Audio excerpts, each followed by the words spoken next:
So hello everyone, this is Tuesday, June 21, 2022, the Hindu Delhi edition.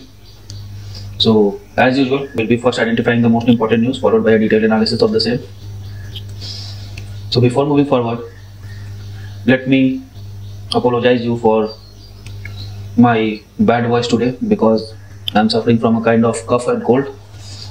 So bear with me, and before moving forward, let me give you the answer of yesterday's question. So yesterday's question was about Drakensberg mountain, right?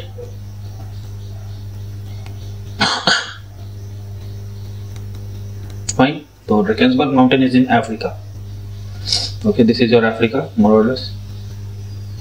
Okay. Here is your river Orange, and okay, there is no such color. No? I'll use rather red for that. Here is your Drakensberg mountain. Okay, this is your Drakensberg mountain.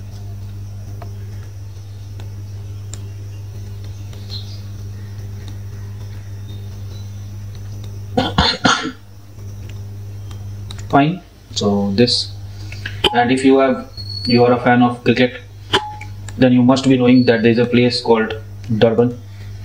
This is where Durban is located. Here, Durban. Therefore, whenever you see the ground, you find, if say this is a cricket ground, you will find mountain on one edge, okay, and sea on the other, because this distance is very small. Why? Due to a smaller continental shelf in the region. Okay, so this is it. So you are done with Drakensberg mountain. Now we'll go for today's question. Question for today, that is 21st 6 2022, is identify river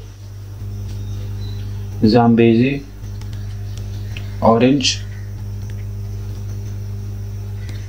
Niger and Congo on world map.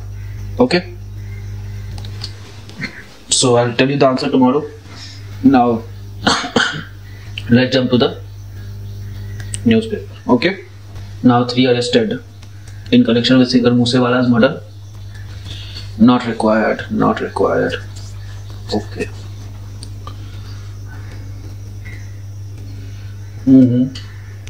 Fine days, I don't think. Okay. There's nothing on this page.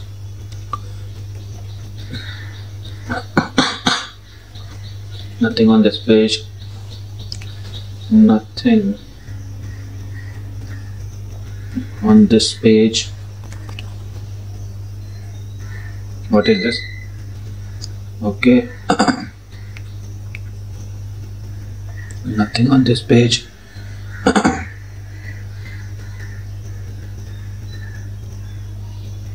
Okay, we'll see this.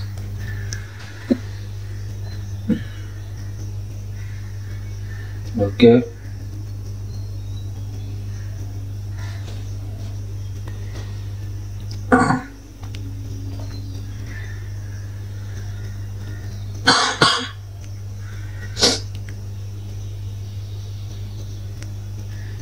Okay.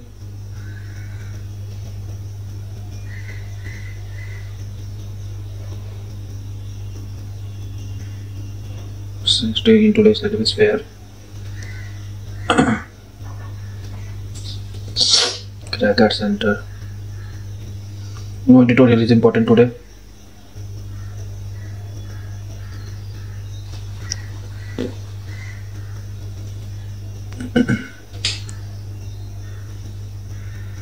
Okay, we'll see this. Why they want to bring back section 66A. Okay.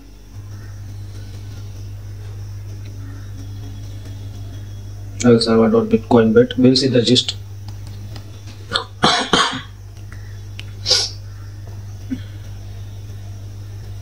We'll see the gist here.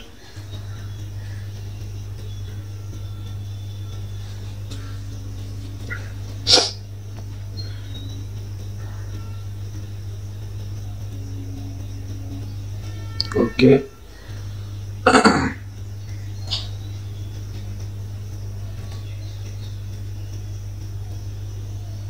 Okay.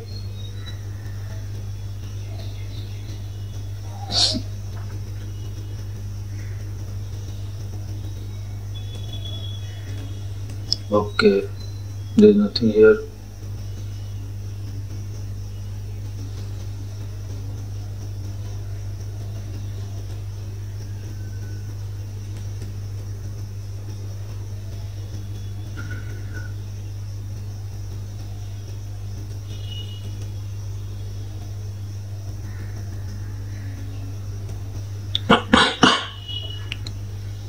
Okay.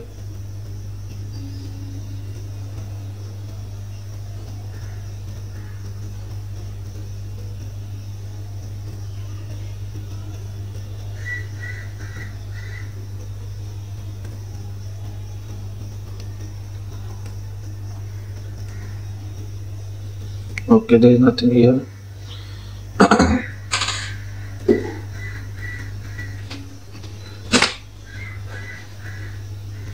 Okay, we'll do this.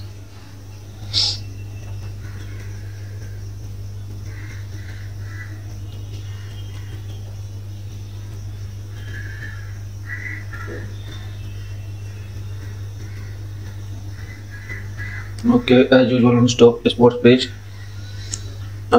we don't find any exam related important news, right?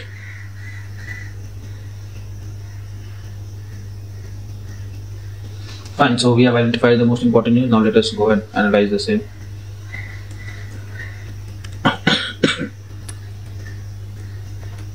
Right, there is nothing here. There was one news here on, I think, this page. Kerala to give maximum water to Tamil Nadu. Okay. Provide maximum water to Tamil Nadu from Siru Vani Dam, considered water shortage faced by Coimbatore city. Okay.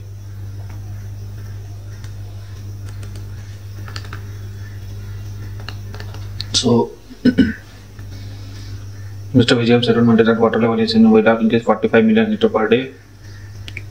The maximum possible charge is 103 MLD. Later, that's on the matter will be discussed in detail and all those things. Statement of the Tamil Nadu minister seeking Kerala intervention to maintain shortage of Siruvani Dam.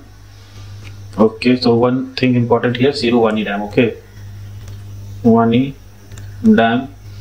As far as I remember, it is on Siruvani River, which is tributary of Kaveri River. Okay.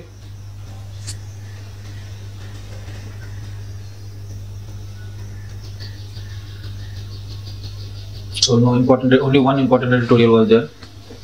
So we should read that together here. Restructuring a dead law. 66 AFIT Act 2000, which Supreme Court had declared unconstitutional in Shreya Singhal versus Union of India for having a chilling effect on free speech. Now remember this line. This is a very good line. Is back in the news. As part of ongoing negotiation at the United Nations for proposed international treaty on combining cybercrime, India made a formal submission for criminalizing offensive messages. The language was similar to what was used in 66A. Many content that it amounts to backdoor attempt to at legislation. That is, if India's submission become part of proposed treaty, it would result in 66A bringing back into life and bringing used by the state to curb free speech once again. However, it is not simple. Is international treaty binding? First of all, such things are complex. It is premature to believe that India's suggestion for criminalizing such offensive messages will be readily accepted. The UK and many countries have reportedly already contested India's submission because they see this as an undue impediment to free democratic speech. But suppose we assume that India's proposal is accepted, it would mean that provision will have direct effect on Indian legal system. Arguably, India is a dualist state. Therefore, international law does not become part of domestic legal system unless it is specifically transformed into domestic law by the parliament, which will be required to enact legislation to implement the international law. This is different from the theory of monoism, where international law is automatically incorporated even without Parliament enacting enabling legislation. However, over the years, Supreme Court of India has moved away from the tradition of dualist approach towards monoism. Okay. In Vishakha versus State of Rajasthan, Nalsa versus Union of India, Puttaswamy versus Union of India, the court followed the approach of judicial incorporation by reading international law into domestic law, in absence of any specific prohibition in municipal law. So what the Supreme Court did in the above cases, that since domestic laws were absent, so they simply read the international law to make things clearer. In other words, emerging principle is that the court will respect international law unless it can be shown that it is inconsistent with municipal law. Okay. If we do get an international treaty combating cybercrime with provision similar to 66A, Indian court will not read this provision as part of domestic law because the ratio in a single case will not read this provision as part of domestic law because of the ratio in the single case. It will be the classical case of international law being in conflict with domestic law. Okay. Thus, Indian court will give primacy to domestic law and not international treaty. Transforming international treaty, however, things may become convoluted if Parliament enacts an enabling legislation or amends existing legislation to implement the international treaty that criminalizes offensive messages. The government may get a law passed in Parliament using Article 253, which states that Parliament has power to make any law for the whole or part of the territory of India for implementing a treaty, agreement, or convention, and place a provision similar to 66A back in the statute book. Legally, such a law can be justified as necessary action to comply with India's international obligation. It will then give the executive the power to book people for alleged offensive messages, as was practiced earlier. But what if the constitutionality of this version is challenged? The court will then examine the constitutionality of the reintroduced version in light of the fact that it was enacted to comply with India's international law obligation. But the Constitutional Court will still strike that down. Okay, because grounds on which the law was pronounced unconstitutional will still be valid in light of fundamental right of free speech. In other words, just because Parliament enacted a law to give effect to international treaty obligation, that does not mean that the laws so enacted will need to meet the test of constitutionality. Therefore, possibility of Section 66A coming back on a statute book is bleak unless a bigger Supreme Court bench overrules Shreya Singhal. But this issue is not just about legal technicalities. The alarming point is that Indian government proposed the inclusion of provision in international treaty, which was struck down by own apex court for breaching fundamental right. This mindset does not augur well with constitutional protected fundamental freedoms in India. The alarming point is that Indian government proposed the inclusion of the provision in international treaty, which was struck down by its own apex court for breaching FRs. This mindset does not augur well for constitutionally protected freedom India. Okay, so it is saying that the main problem is that government has projected this for in international law, although its own Supreme Court has struck that down as a chilling effect, as it was having a chilling effect on free speech. Okay.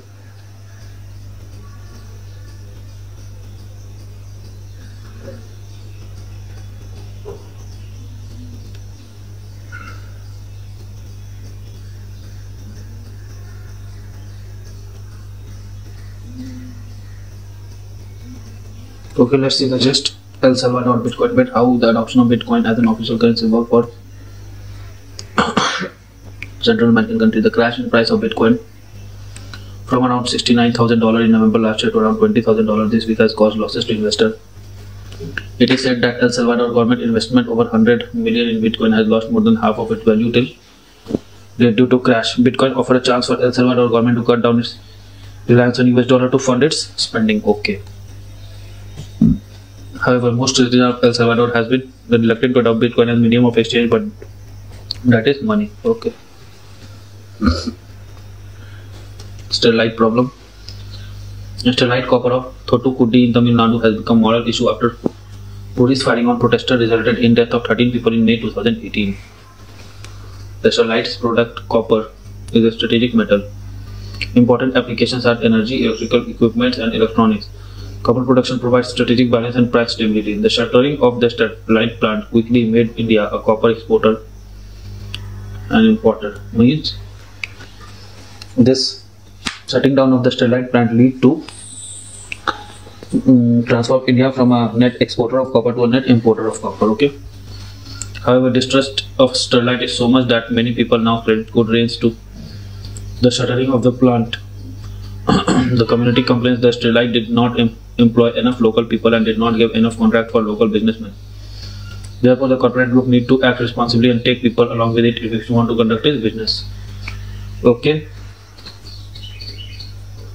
Let's see if any other news is left, because I don't see a big read today. Okay. Bear with me. Today my voice will be as loud as it used to be, right? Okay. India faces near-term challenges, says Fin Ministry. Ministry flag upside risk to fiscal deficit target.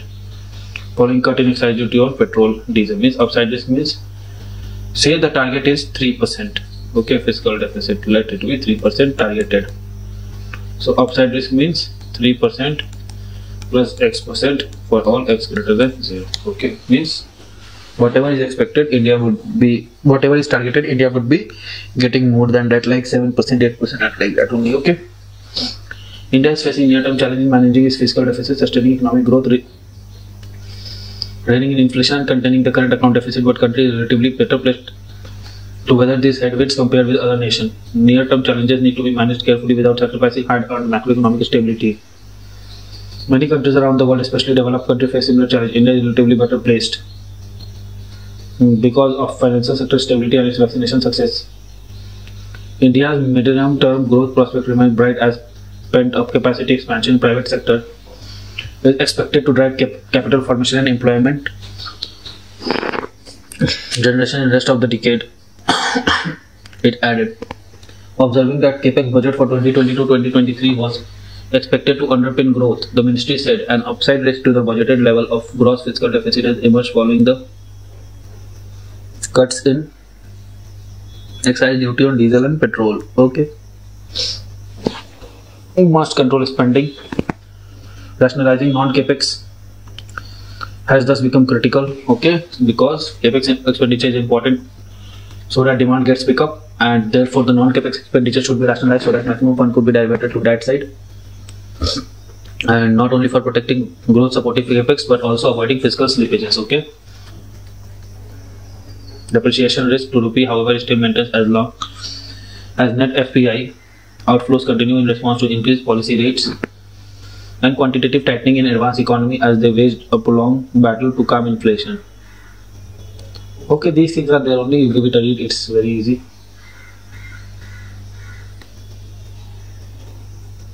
Okay. There was one news, this Verstappen tightens grip on title race and he has won the Canadian Open race. Fine. Verstappen has won Canadian Open. Just know this, those who are preparing for the state PCS, right? So with this we end of today's news analysis. Now before going, I would urge you to subscribe the channel, like our work, like this video, and share this work and comment. You have to comment two things. First is answer to the question asked. If you think that questions are like this only, that it is just Vingas, then I'm sorry to say that you are mistaken. It is not like that. These questions have appeared in films many times. Drakensberg has appeared, Korean Peninsula, Kamchatka Peninsula, these have already appeared. 2 years ago there was a question on River Orange, right? So be prepared for these things. And any suggestions that you have to give. Okay, look, keeping your views in front of others is your fundamental right and you must exercise it, right? And here on this platform it can be done through comment. So I hope that you comment and exercise your fundamental right. So okay everyone, I am ending today's analysis. I hope you like it. Bye bye, good luck, take care, study hard, and Jai Hind.